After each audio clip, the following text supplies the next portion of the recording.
Yes, I welcome you again to Finos Lakai, Finance of Today. Definitely, I hope I have some friends by now who's looking forward to hearing me talk, seeing me talk. So I am here alone today. My co-host is traveling. He is traveling with his wife who lost a brother. So I ask that you keep them in your prayers. Again, my condolences to you, Ricardo, your wife, the entire family. May God comfort you during this time of mourning. So keep Ricardo in your prayers as he travels for the funeral. So I am here alone. So with that, we're gonna do it only in English. So to avoid confusion, I'm sorry, my Haitian folks, those who only speak Creole. I'm sorry, we're gonna do it in English today. Not that I don't speak Creole, I parle Creole, but I wanna do it in English. Maybe next week I'll do the same session in Creole. L'autre semaine, m'a fait même session. So, moi là pour compte moi, bonsoir tout le monde. Moi là pour compte moi aujourd'hui avec sans Ricardo. Ricardo pas là. Li perdu famille en deuil. So, il a voyagé pour y aller dans l'enterrement. So, kembe yo nan prière ou que bon Dieu baille au courage pendant moment ça, moment de deuil ça. So, moi pour compte moi, so m'a fait en anglais seulement jeudi. Et peut-être l'autre semaine, m'a fait en créole seulement parce que Ricardo pas là. Ricardo qui n'est pas là. So m'a fait en créole l'autre semaine. Bon, jeudi, m'a fait en anglais seulement. OK? So, n'a pas donné, vous pouvez nous still qu'à comprendre, still participer et bon, mon opinion, non. OK? Merci. So, yes, February is Black History Month, and we know Black history is American history. So I do want to represent, my Black is beautiful. I am Black history. So, yes, the Nubian Queen. Yes, so my Black is beautiful. So I wanted to sport this look today in support of Black History Month. So let's go, let's go, let's go. So today it's gonna be Insurance 101. Last week we did a special Valentine's Day special where I told you guys instead of getting flowers and chocolate, those things, perfume. I love perfumes. I think you can still buy the perfume, but also get life insurance, right? So instead of buying the tangible things, the things that won't last, get your loved one a life insurance policy. So I want to dive a little bit deeper into life insurance because a lot of people, when they hear life insurance, they cringe. I totally get it from past experience. Some people have had bad experiences. Um, so I understand. We live through others' experiences, which is not always a good thing. But I want to come on and debunk some of the myths and share with you some things about life insurance that can be life changing. Um, Let me share this on Facebook for those who wants to go Facebook. So give me 2 seconds.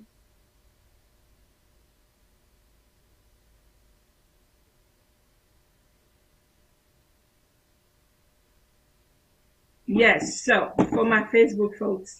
So definitely we are live. I don't know where you guys are catching the show from, but we are live on YouTube and Facebook and also Roku, right on Tele Radio Puissance. So thank you, Westner, for allowing us to share your space, giving us the hour to come and talk to our people. So the goal of the show, in case you are new, my name is Daniella Noel. I am a licensed financial broker. I am able to help and work with clients in all 50 states. So wherever you at, you can reach out to me and I will help you. We never charge our clients. We only charge the companies that we work with. So I am licensed and able to help with all 50 states. So, and I have the fiduciary duty to share what I'm sharing with you. My license give me the authorization to talk on the matter of insurance. So, for those who don't know, I am a licensed financial broker, so I know a little bit about what I'm talking about.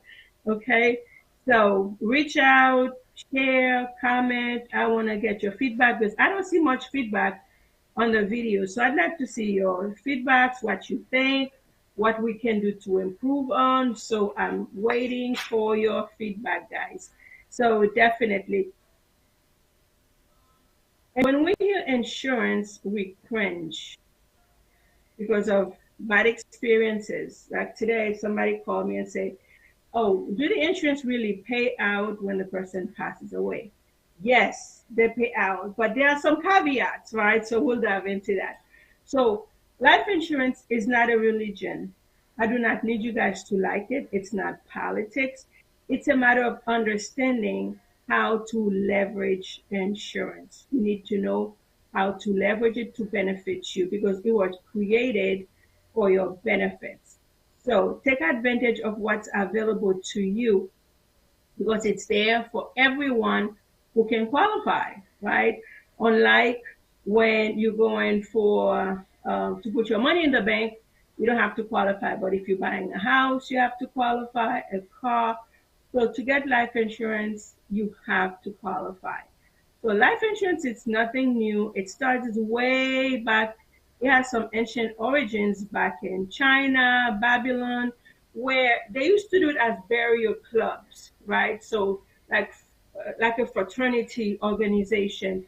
So they would pool money, pool resources together to assist people in their community in time of needs, right? Including funeral expenses and to support orphans and widows. And we see that continued. And so the first, I guess, true insurance, you would say, started in England in the 17th century, right? Some may hear of Lords of London. And it was done primarily for sailors, right, as a way to protect their cargo against loss and damage. And of course, it has modernized, it has evolutionized to what we have now as life insurance. So the first life insurance policy was issued in the early 1800s in London. Then, came over, the pilgrims brought it over to America, right? And again, as time evolved, the life insurance industry has also evolved because if we're not growing, if we're not evolving, we are dying. So, which is the basis, the foundation of this program. We want to bring it to you guys so that you can learn because if you're not learning, you are dying, right? So life is a continual learning process. So you have to be learning every day. You have to be getting better 1% every day, right? So the purpose of this show is to equip you, to empower you with information to help you live a better life in the financial space, since this is my jam, right?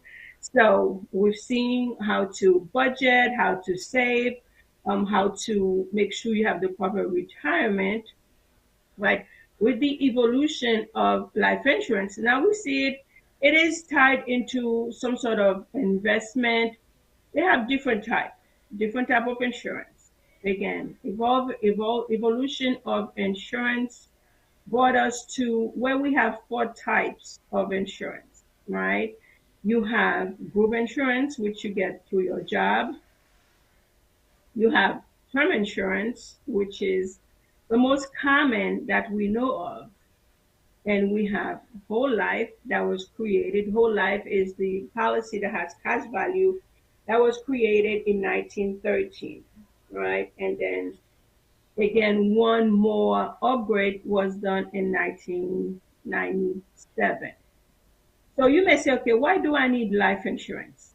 Again, looking back when it was first started, it was basically to secure families, to provide stability, to replace some earner's income. Let's say you are the head of household and you pass.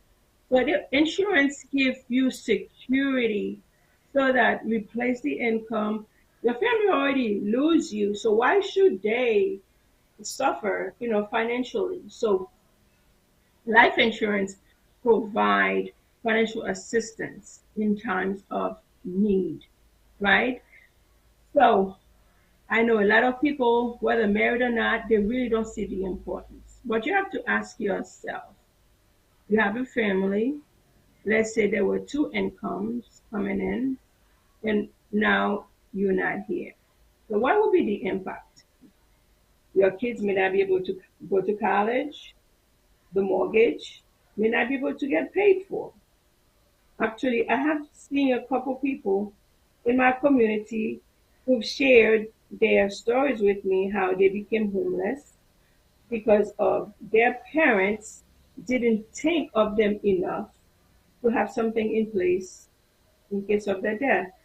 As young as 13 and 15 became homeless because of lack of planning on their parents' part. I want to share the 5 P's with you. Proper preparation prevent poor performance. We need to have proper preparation. We need to have plans in place, right? Don't wait till you get sick or you die, then it's too late, right? So, or we depend on GoFundMe.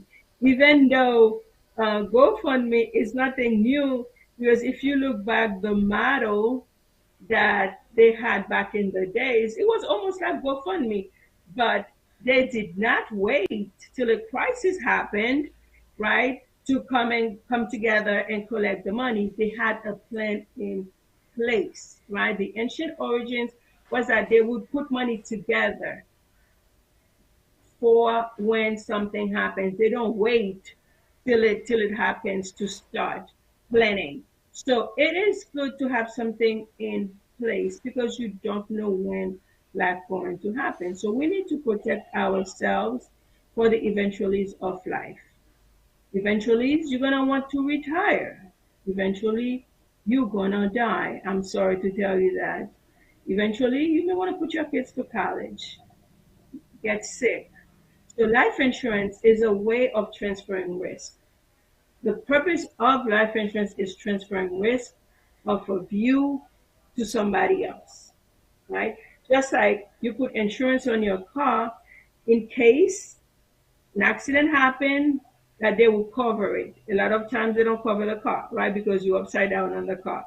So you put insurance on your phone in case the screen cracks. A lot of times that does happen. How many times your phone has cracks, but you continue to have insurance on your phone? Why is that? Because you know if it happens, you do not want to cash out, right? Another two, three, $500 to replace or to fix the phone. You say, okay, let me buy the insurance. So that will be the insurance that will pay for it.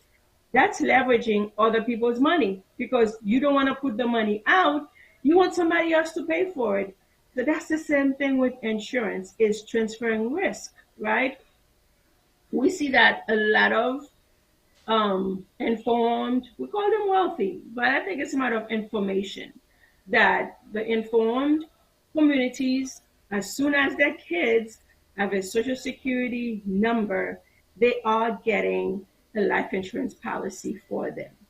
Reason being, they get sick, they die at an early age, and once you get sick, it's very unlikely that you're going to get insurance. So, by getting a strategy, by putting something in place early, you prevent that catastrophic expense that you would incur, right? So, you put it on somebody else's back. You take that responsibility off of you, put it on somebody else.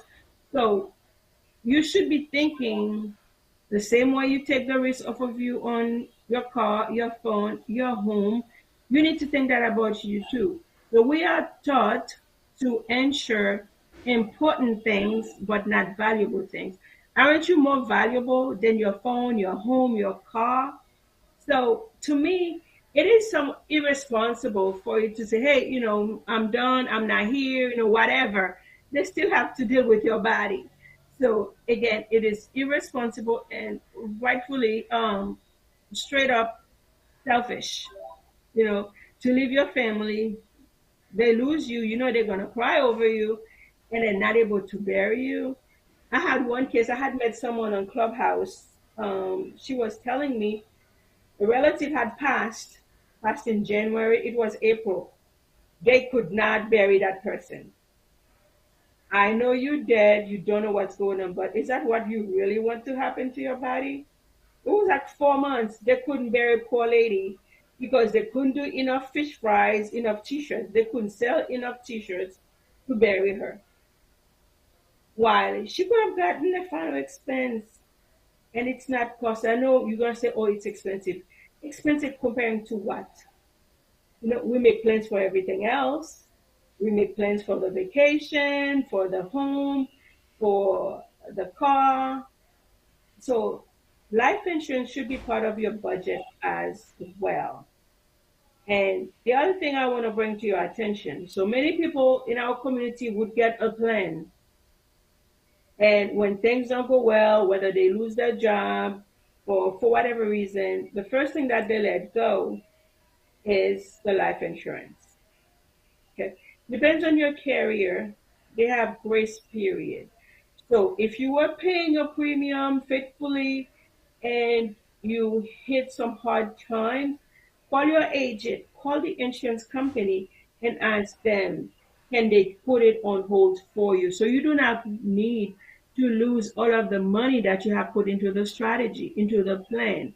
Now, the term policy may not work. Some companies may not work, but it is worth asking, right? So don't quick to terminate your plan or be negligent and say, hey, whenever you get back on your feet, you'll get it. How do you know you're going to be at that same health rating? So when you get insurance at an early age, you are protecting your health. You are protecting yourself because the insurance companies, listen, guys, they don't need your money, right? The insurance industry is the most solvent institution. They do not need your money. But let me share with you guys during the depression, Great Depression, recession, 2008, COVID, no insurance company bellied up. Nobody, no insurance companies went and asked the government for assistance. Whereas the banks that you guys trust so much, let's stop and think how many of them went into bankruptcy. So the insurance companies, they do not need your money. They have enough assets. They are the only institution that they cover everything. Insurance covers the federal government, your banks, they protect everything. So for every dollar that life insurance the company has in issued policy, they need to have $10. So which is the reason why it is very hard for an insurance company to go down. Even if there was something to happen that they would go down, there's another insurance called reinsurance to buy them out. So throughout history, the insurance company has been the rock of, especially here, the American economy, the US economy. No insurance company has gone down. So they have money. They do not need your money. So sometimes the client would sit with me and they think, oh, why the insurance company does not want to approve me? You are a liability. They don't need your money. So if I sit down with you and try to get you coverage, if you're healthy, you qualify, quite frankly, we are doing you a favor, right? And I didn't mean it in a bad way because the benefits that you'll get from the policy will never equate to the benefits that I'm getting or even the insurance companies. Yes, when you put your money into the insurance company, yes, they invest it. They make money. Okay, if you didn't know, they make money off of your money, but they provide you coverage that will never equal to what you're putting into the strategy, into the plan. Because let me tell you, so this morning somebody asked me, do the insurance companies pay? How do they pay? So she's thinking that, they would steal her money and don't pay. There are some caveats. There are some times where the insurance would not cover. Okay. Number one, the industry standard is they do have a 2 year look back period. So, first of all, if you commit suicide within 2 years of the strategy, they're not going to pay it. Okay? They're not. So, let's say you tried to rob Bank of America and you got killed, they may not pay it because you got killed while committing a criminal act, right? Or if you committed fraud during the application. Like I have one person who had contacted me and person died, the insurance company would not pay. The reason they say they would not pay is because when they wrote the policy, they said the client didn't smoke and client died of lung cancer. I know you're saying, oh no, secondhand can kill you. No, his lungs showed that he was a continuous smoker. So if you lied on the application and they catch you, that's fraud. Even though you die, you probably should go to jail, right? So no, if you commit fraud and they catch you, they're not gonna pay. And they have the right to. You lied. So that's why I always tell my clients, don't lie. If you are sick, tell me you're sick. Maybe I can, instead of giving you my number two, no, one and two insurance, maybe I'll go to someone who will give you a rated policy. So we need to be honest when we are seeking help, right? Again, insurance is to cover you in times of need, whether it's you're sick or you're dead, right? So I want to go over the four main types of insurances, right? So we have the group health, which you get through your job. Please don't come to me, tell me you have insurance if it's only from your job. Please, because you cannot carry it with you. Very, very few companies, employers allow you to carry that insurance with you. It's usually minimum, right? 50. I'm shocked when I see someone who says they have 100 or $250,000 in death benefit. Your employer is typically $50, 50,000. I have someone here in Orlando, a big employer in Orlando, their death, the life insurance that they offer to their employer, to their employees, is $10,000. That cannot even cremate somebody.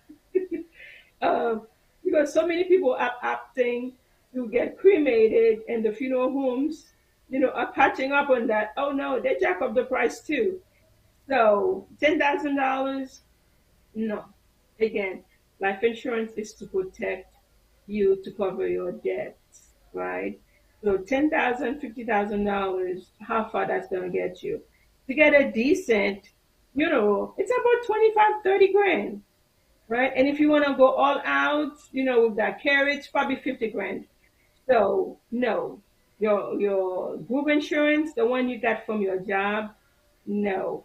Get you one independently because there's no security in the job. You can leave, they can fire you. So get something that you can take, that's yours. Additionally, the insurance on your job, you're not the owner. You are just a beneficiary. You are never given a policy. So you're not the owner. You are just the beneficiary. Then we have term. That's the one that's most common.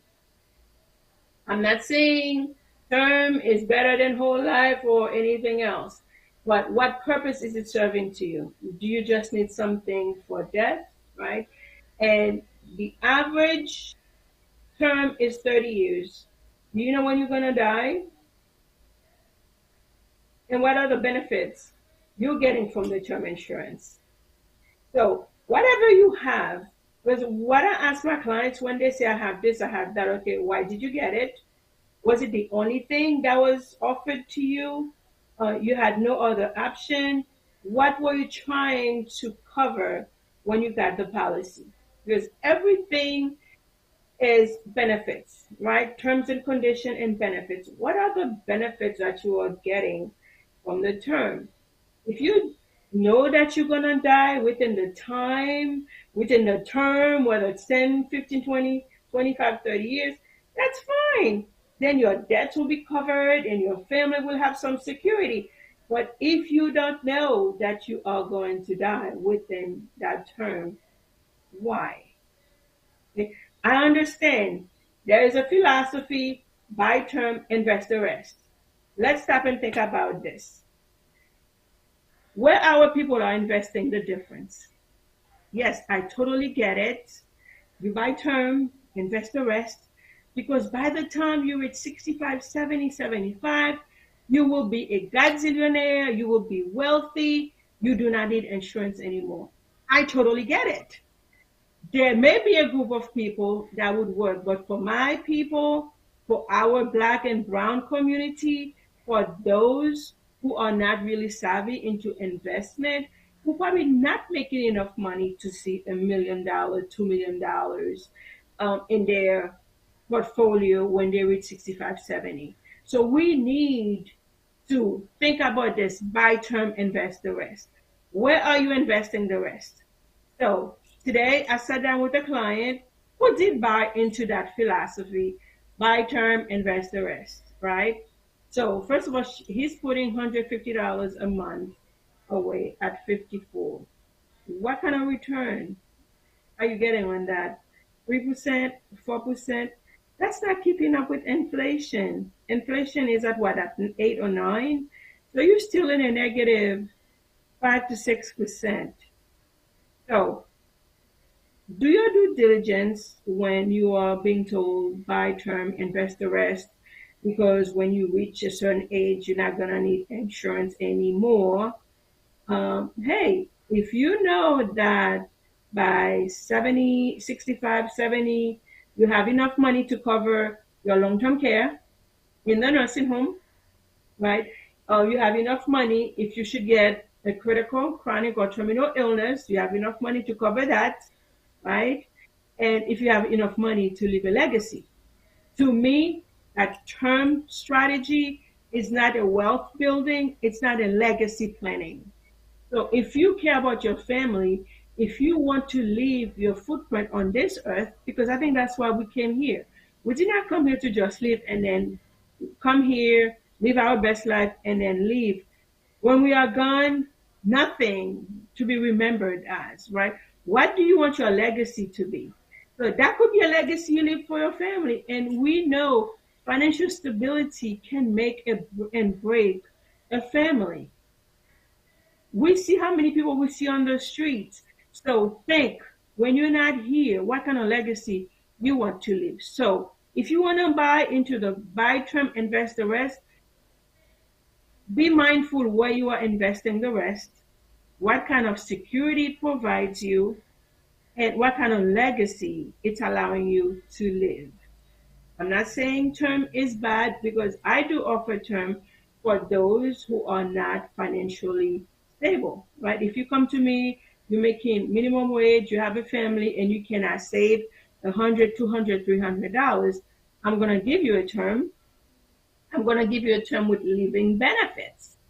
That people don't know that you can leverage certain life insurance plan in case you get sick, critical, chronic, or terminal illness.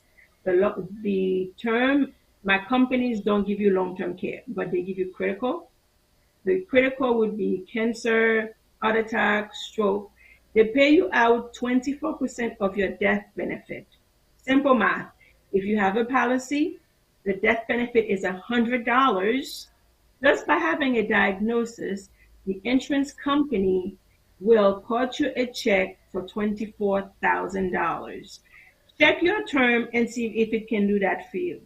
If not, you know where to find me. Hit me up on Facebook, YouTube, Instagram. I'm here to help you, right? Then in 1913, they created cash value policies, which is what we know as the whole life now, right? So cash value, a whole life is great, for someone who's just looking for a permanent death benefit. Some people say, yeah, it accumulates cash. But the average interest on your whole life policy, the max, is 6%, right? It was good when it was created because inflation was barely at 3%. Yes, you were ahead 3%. It was great, right? And those of you who have cash, Again, don't take anything I say at face value. Call your carrier, call your agent, and ask. People don't realize that you build cash into the whole life. Yes, you can access it. You're barely making 3, 4%, right, on your money. You take out the cash, you take a loan. Most times they charge you 5%. I've seen it with my clients, so I'm talking from experience, okay? So you're not even making 5%, but if you take that money, it's a loan, you have to pay it back at 5%. So let's say you don't tap into the cash or whatever cash is left into the policy, you would think they would give it to your family. No, it goes back to the company because with the whole life you have a level death benefit.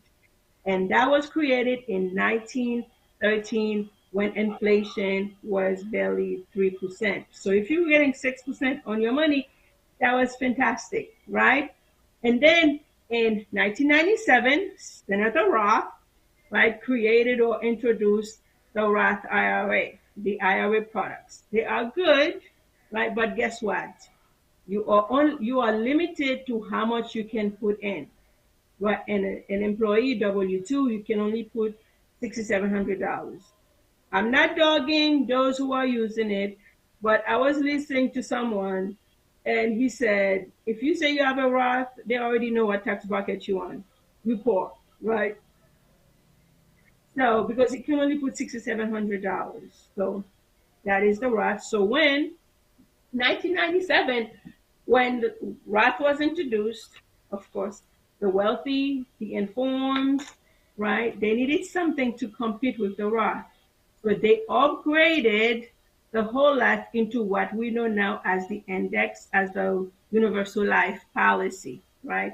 You have the variable, you have the universal life, and you have the index universal life, right? In 1997, it was upgraded. The reason being, they wanted a place to put more money, right? Roth 401k is tax codes. Roth is a tax code. 403b is a tax code, and so is the Index Universal Life is a tax code. So the wealthy created the Index Universal Life leveraging tax codes that allowed them to put unlimited amount of money in a strategy and then where it is a tax-free, tax advantage strategy. So listen, you may say, oh, that is too good to be true, but look it up. The code, tax code is 7702 subsection A, right? And there are some other codes linked into it that allows you to take the money tax free. And for those who don't know, income tax goes to your beneficiary. It is an income. You don't have to work, to get an income. Any money that you are receiving is income because it's incoming to you, right? So life insurance is the only income that is not taxable in America. So if you want to live tax-free income for your family, you have to get a policy. Now, again, it goes to your beneficiaries tax-free. So the wealthy built a strategy on tax code that allowed them to build wealth, pass it on to their family tax-free. Okay, I know you love paying taxes, but I want to pay my fair share. The wealthy, they pay only their fair share. They're not going to pay a dollar extra. So it's time for you to tap in, right? The life insurance is part of the financial industry, financial system, right? A lot of us, immigrants, wherever, African, Jamaican, Haitian, Cuban, we come here in search of a better life. So a lot of times we integrate in everything but the financial system. Life insurance is part of the financial system. It is time that you integrate yourself into the financial system, build wealth, leave legacy for your family, leave your footprints. It's one of the easiest way to leave your footprints. Again, I told you, the insurance companies, they're not out to rob you. If you qualify for an insurance policy, You pay for your insurance. You don't commit suicide within the first 2 years. You don't get killed during a criminal act. They will pay. There is another way or another caveat where they may not pay. If someone is old and sickly, right, a lot of times the company will give you a policy mostly for the final expenses, right? So let's say that you are old and you are sickly. They may take a risk on you. Remember, guys, you are a liability to the insurance companies. They do not need your money. They have money. So you getting a policy, it's a privilege. Okay? Yes, it's your money, but it's a privilege to be able to get a policy that you insure yourself to leave a legacy, protect your debts, right? We wrapping up in like 5 minutes. So let me finish my thoughts. So final expense, people can get qualified two ways: immediate or return on premium. Okay. So they give you a conditional policy saying that you're not totally well, but we do not want to decline you. We're going to give you the policy. But if you should pass within 2 years of the policy, we're not going to pay. We're just going to return your premium plus 10% of whatever you put in. It's clearly said if anyone is issuing those policies and they're not being cleared to their client, shame on them. Okay, so it is clearly you have it immediate or you have return on premium. So immediate is you may be elderly, but you don't have a lot of sickness. They give it to you, and whether you die a day or two, a month, 10 years after the policy is issued and paid for, they're gonna pay again. So when people say, "Oh, my uncle died and the insurance didn't pay," you have to find out what was the condition of that policy. And did your uncle really pay for that policy? So again, that same person who called me and asked me about, do the insurance companies really pay? So she told me that my cousin was always late on the premium. So if you're always behind, even if you pay in May, but if you owe 3 months, they're going to apply to your back due bill, right? So if you're always late or your policy lapse, you don't have a policy. So we need to do our due diligence, right, in keeping up with our strategy, making sure that it is in good standing so that when something does happen, whether you get sick, you get 24% of your death benefit. You don't have to die, right? You know, number one killer in America is cancer. 70% of those being diagnosed with cancer are surviving, but guess what? 61% of them are going into bankruptcy due to what is called financial toxicity because of lack of planning. Again, proper preparation prevent poor performance. So get something in place. If you have a life insurance, you don't know what it entails. Because I see that often. Well, I have a policy. Okay, what does it cover? Does it have living benefits? Can you use it if you get sick? I don't know. You need to know. And I see that with families, husband and wife. Oh, my husband handled it, my wife handled it. Yes, you are a unit, so you need to know what's going on. That's why we always encourage people, at least every 6 months, have a financial check. Sit at the dining table, go over what you have to make sure that you have everything you need in place. I'm going to end with this last story, right? So I have a church I go visit every now and then to provide information and education. So last November, I was in the church, did my presentation, told them what they needed to do. They didn't do it, or some of them, right? So on Sunday, I went to the church, and one lady came to me, and of course, she did not want to let everybody hear about her business, right? She asked me, "My husband is sick in the hospital. Can I get a power of attorney?" No, it's too late.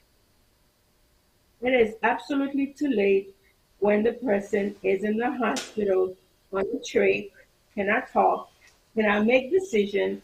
No, you cannot get a power of attorney. You need to get those things when you are healthy, when you are sound mind. So if you have a policy, you don't know what it is, you need to check it. If you don't have a will, contact me. Now you may say, why do I need to get a will? A will comes with your the paperwork that you need in case you get sick, you cannot make decision for yourself. Power of attorney, financial power of attorney, healthcare surrogate. So those are the things that come with a power of attorney, with a will.